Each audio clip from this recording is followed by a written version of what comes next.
Então, dando continuidade aqui no nosso segundo bloco sobre esse assunto. Beleza, galerinha? Então, a gente viu aqui as características, né, de ligação ao antígeno e essas moléculas que reconhecem esses antígenos. Beleza, galera? Então, a gente tem aqui macromoléculas, uma capacidade limitada das imunoglobulinas, tá? E o linfócito T reconhece principalmente aí peptídeos, esses peptídeos conjugados às moléculas do complexo de histocompatibilidade, tá? Aqui a gente tem alguns receptores, né? As principais famílias de receptores de sinalização do sistema imunológico, a gente já viu isso nas aulas anteriores, né? A gente tem um receptor acoplado à tirosina quinase, tá? Então, quando esse receptor é ativado, ele vai fosforilar um resíduo de tirosina numa molécula-alvo. Aqui a gente tem uma outra família de receptor de tirosina quinase, então a gente tem ativação, tá? Ocorre a fosforilação de um resíduo de tirosina e essa informação vai ser desencadeada para o meio intracelular, onde a gente vai ter aqui a produção de fatores, liberação de segundos mediadores químicos, entre outros. Quando a gente tem, então, por exemplo, uma estrutura hidrofóbica, essas estruturas hidrofóbicas, elas atravessam as membranas, elas vão ativar receptores de dentro das células, tá? A gente viu que uma resposta contra um vírus ou contra uma bactéria pode ativar receptores de dentro das células para corroborar com a eliminação deles, como os receptores Hig e o receptor Nod, tudo bem? E aqui a gente tem a superfamília de receptores acoplados à proteína G, liberando aqui um segundo mensageiro químico, nesse caso um AMP cíclico, tá? E aqui a gente tem uma classe de receptores chamada de NOT, tá? E normalmente esses receptores eles podem estar ligados também ao desenvolvimento, ao crescimento, tá? A diferenciação lá nos estágios embrionários e normalmente eles levam à transcrição de genes. Tá? O interessante observar aqui que existem vias que elas ficam simplesmente no citoplasma, existem vias que vão lá no núcleo, tá? Ativando receptores nucleares, tá? Promovendo a alteração de expressão de determinados genes. Beleza, galera? Então, a sinalização celular imunológica ela ocorre quando eu tenho então esse antígeno, uma estrutura aqui viral ou bacteriana que vai ativar esse receptor. Tá? Esse receptor ele vai desencadear um fator de transcrição no citosol, ele vai desencadear uma resposta dentro do citoplasma dessa célula. Tá? A gente tem então estruturas aqui que vão aderir esse receptor na membrana, tá? Na sua parte citossólica, e a gente vai ver que as imunoglobulinas, nós temos imunoglobulinas que estão presas às membranas e nós temos imunoglobulinas que são secretadas. As imunoglobulinas presas às membranas, elas têm estruturas aqui para aderirem ela à estrutura da membrana plasmática, tá? E aqui a gente tem uma fase nuclear, então, onde essa sequência de eventos vai desencadear a resposta ou alteração de um determinado gene, tá? A gente viu então que a gente tem proteínas, tá? E essas proteínas, que são chamadas proteínas acessórias ou moléculas acessórias, elas vão gerar um segundo sinal permitindo a ativação das células imunológicas. Tudo bem? Então a gente tem uma série de famílias pertencentes a essas estruturas, como quimiocinas, tá? Até mesmo algumas integrinas, moléculas receptoras que estão ali e que vão auxiliar no processo de adaptação. Aqui a gente tem a ativação da fosfolipase C do tipo gama, né?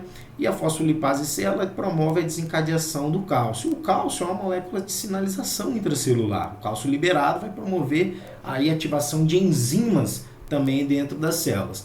Tá? E provavelmente essas enzimas, a gente tem a superfamília das calmodulinas, das calpaínas, elas podem participar auxiliando da atividade dessas células. Tá? Outra coisa interessante é que para ter uma mobilização dessas células, eu preciso ter um recrutamento do citoesqueleto, eu preciso ter alterações do citoesqueleto, promovendo fagocitose, migração, entre outros eventos que são de cunho celular e que precisam ter essa mobilização, esse papel do citoesqueleto.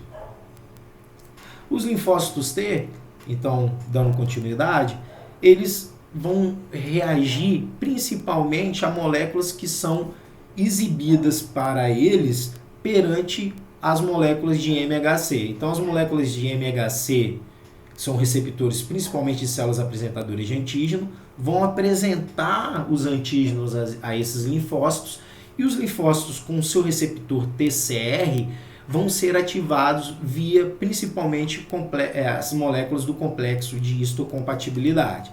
Tá? Lembrando que os linfócitos T, eles têm um padrão limitado de reconhecimento. Eles reconhecem principalmente estruturas proteicas e estruturas proteicas lineares, tudo bem? Devido às características do seu receptor. Então, proteínas de cunho linear são principalmente os antígenos que conseguem ativar os linfócitos T. Beleza? Então a gente tem aqui as características de reconhecimento das células T, tá? Eles reconhecem então a maioria peptídeos, não reconhecem outras estruturas, tá? Ligadas ao complexo de MHC, tá? E a gente vai ver o que seria um anticorpo ou um antígeno polivalente. Vou desenhar aqui já para a gente entender essa dinâmica. Beleza, galera? Então, imagina que isso daqui seja uma molécula, tá? Uma molécula de um antígeno, uma estrutura bacteriana, uma estrutura viral. Só que essa molécula, ela tem umas regiões, são chamadas de epídutos. Prestem atenção nisso aqui. Quando tem uma molécula, um antígeno, que ele tem vários epídutos, ou seja, várias sequências aqui de moléculas que me geram um padrão, eu chamo esse antígeno de polivalente. O anticorpo, ele vem aqui, ou um receptor de linfócito, ele vai reconhecer um epíduto desse, tá? Em muitos casos, pessoal, as nossas células produzem diferentes anticorpos para esses diferentes epídutos aqui. Por isso, a produção de modo comum das células é formar anticorpos policlonais, ou seja, os anticorpos, as células quando estão ativadas, elas vão liberar inúmeras famílias de anticorpos, tá? Com capacidade de reconhecer epídutos diferentes, beleza? Dessa forma, quando a gente faz a extração, é difícil identificar esses anticorpos, separar, segregar, identificar suas estruturas, porque eles são similares. O que vai diferenciar, a gente vai ver lá na frente, é a camada, a porção V da cadeia leve e da cadeia pesada, que é a região de reconhecedora do antígeno. Uma coisa interessante é que o corpo pode produzir, então, um anticorpo para esse epíduto, para esse e para esse epíduto. Ou seja, o anticorpo ele vai ser específico de acordo com o epíduto e também a sua capacidade imunogênica, ou seja, a capacidade dessa região ativar um componente do sistema imune. Então, assim, pessoal, os linfócitos T, eles tendem a reconhecer estruturas dentro dessas grandes proteínas, sequências aminoácidos que vão formar estruturas lineares como essa aqui, tá? Com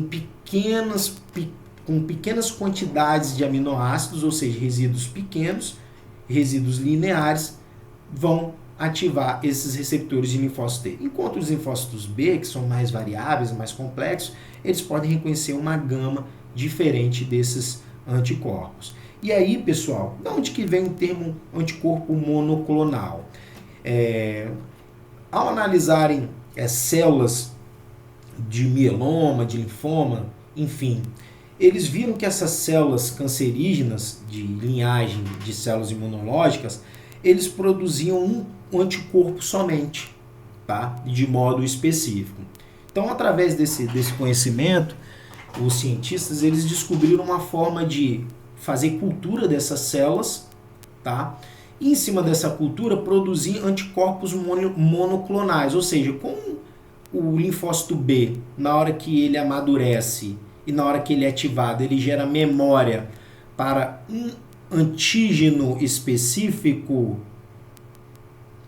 Quando eu pego uma linhagem dessa tumoral que está produzindo um antígeno aqui para essa estrutura, eu consigo em cultura produzir anticorpos não mais policlonais, mas monoclonal em relação a uma estrutura de epíduto dessa aqui, uma estrutura imunogênica. E aí, cruzando culturas de células, nós conseguimos produzir diferentes anticorpos monoclonais que deram um impulso muito grande para a saúde, porque esses anticorpos eles são utilizados além das ciências básicas ali para identificar proteínas, estruturas dentro dos tecidos, dentro das células, tá? Eles podem ser usados também na fabricação de fármacos, de tratamentos e etc. Beleza, galera? Então, as estruturas diferem. Nós temos uma estrutura mais simplória em relação do linfócito em relação ao linfócito B. E lembrando sempre que uma molécula de antígeno pode ter diferentes regiões determinantes ou diferentes regiões que ativam o componente imune. Essas regiões são chamadas de epídutos, e quando uma molécula dessa tem mais de um epíduto, a gente chama esse de antígeno polivalente, tá? E interessante é que, da mesma forma, os anticorpos também podem ser polivalentes, a gente vai ver isso ao longo da nossa aula.